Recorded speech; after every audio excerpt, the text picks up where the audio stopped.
Well, good afternoon, family and friends of Bethel. I greet you on this Wednesday afternoon, June the 10th. First of all, let me say what a fabulous Sunday it was here at Bethel this past week. We were all invited to come between 4 and 5 and bring resources for our food pantry to help feed those who are experiencing hunger in our city that we love. And you showed up, but you brought resources, you brought smiles, you brought love.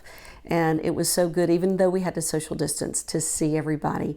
Cars were backed up, they tell me, all along Calhoun, even turning into our parking lot, passing our staff along the way, Greg playing music as you passed by, kids being greeted by Miss Lindy, Miss Nova, Reverend Hip and I being able to see you, greet you, exchange words, and sort of allowing our lives to touch again in the midst of this pandemic was wonderful.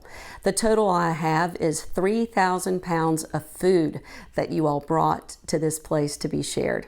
Just an extravagant expression of generosity.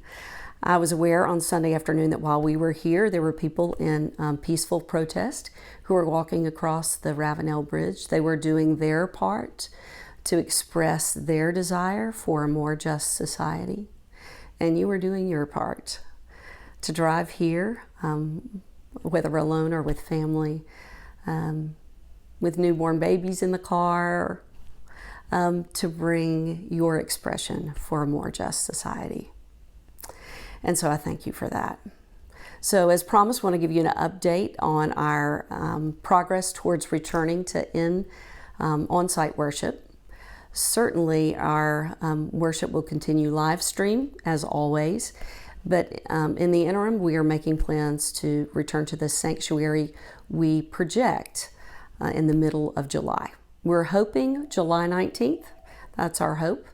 What is holding up that progress is that we will return when there is a new HVAC system in place. So the trustees are doing their due diligence. Bids are out now to various service providers, and then we will follow our path as always as United Methodist to the Finance Committee and then Church Council, and with final approval we will be in the works of ordering the equipment and having it installed and then being ready to return. So we're not sitting around doing nothing. We are doing the work that it takes to get back, and in this time we're removing the cushions from the sanctuary, the Bibles, the hymnals, all those things that might hold any contagion. The things that can be moved out, we are moving them out. And one step closer to being back in worship together in a different way, but back together again. So I'll look forward to giving you a more definitive date week by week as this time unfolds. But for today, I am committed to bringing you a thought, something I am in my own life pondering and thinking about always through the lens of our Christian faith. I am more and more aware of the reality that I have grown up, as many of you have, middle class in the South, in the majority culture. That's just the family I was born into. It's the life that was norm for me, probably for you. And as a middle class, majority culture person, I'm more and more recognizing that we all with a majority culture skin, white skin, move through the world in far different ways than our brothers and sisters with brown or black skin tones. And so I've tried to think about that this week. What biblical metaphor helps me make sense of this at this time? And I thought about the biblical story in Mark chapter 9.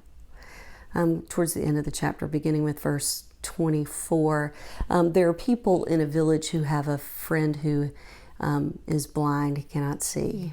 And so the folks there take their friend to Jesus, and there Jesus takes the person, leads them out of the center of the town, and then with spittle and touch offers a healing touch to their eyes. And the person who's been blind sort of blinks and says, I can see. I can see people, but they look like trees, except they're moving.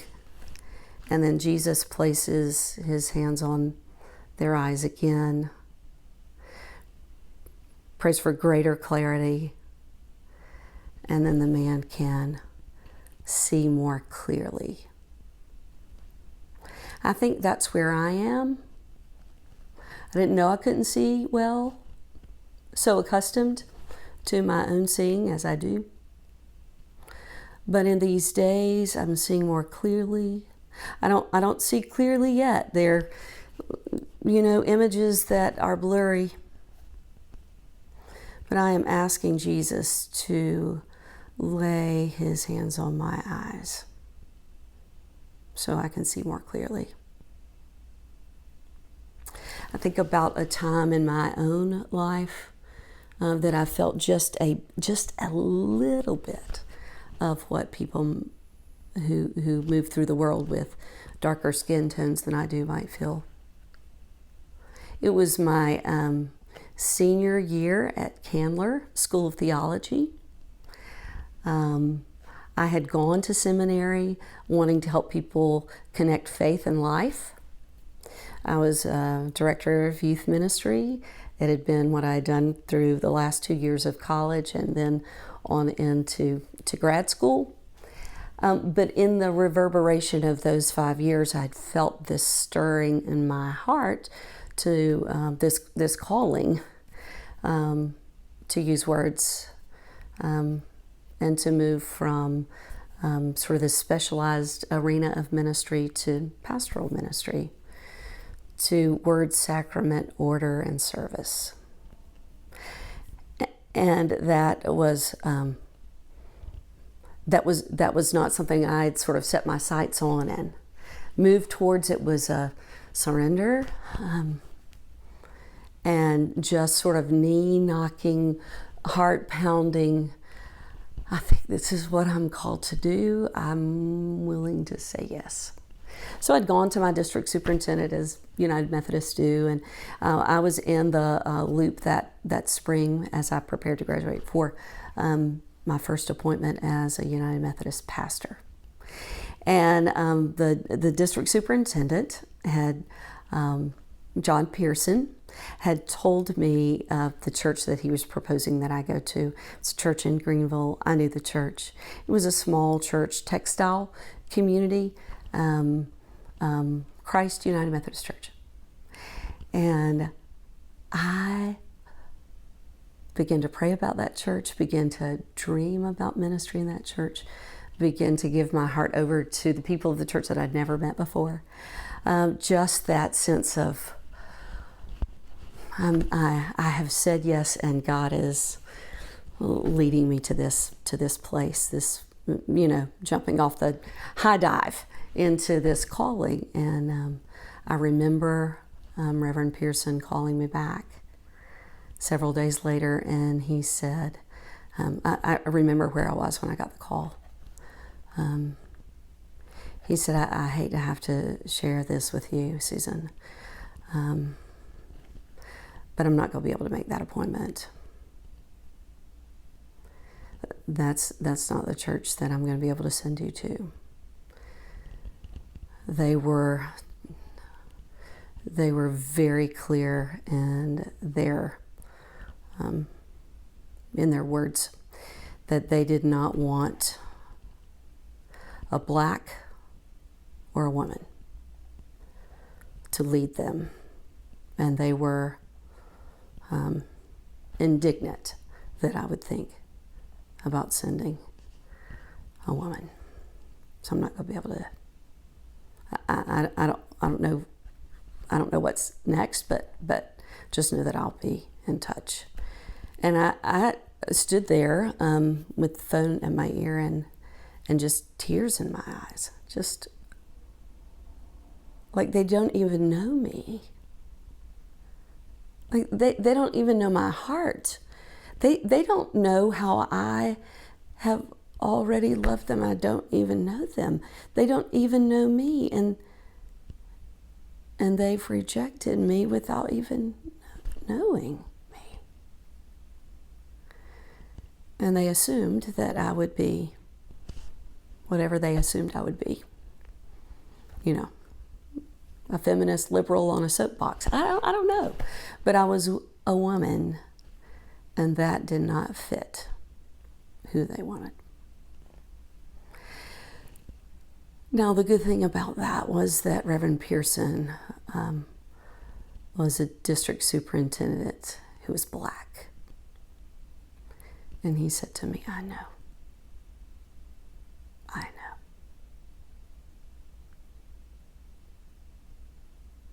That was in 1990.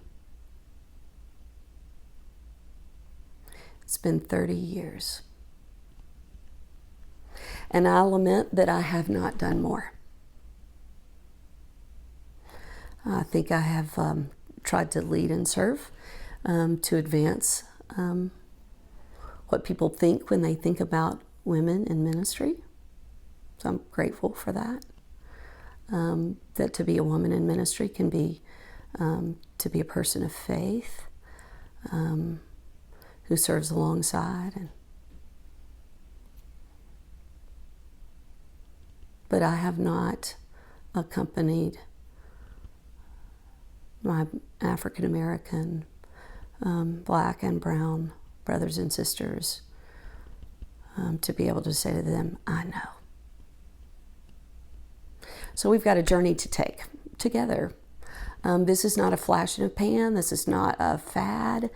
I think what my friends tell me that the best gift we can give them is to be talking about this 3 months from now, 6 years from now, 10 years from now. To undo systemic racism is not a flash in the pan Instagram moment. It is how will we live now. So I pray that we'll take that journey together into the future that God is calling us to. So often I think that in the life of prayer, instead of saying, hey God, will you bless what we are doing? We often have tried to say, oh God, will you help us join you in what you are doing? And I think this is a season that God is doing the work of racial reconciliation. And so my prayer, I hope our prayer will be, oh God, how do we join you in what you are doing to help earth look more like heaven? Let's take that journey together. I'll see you on Sunday.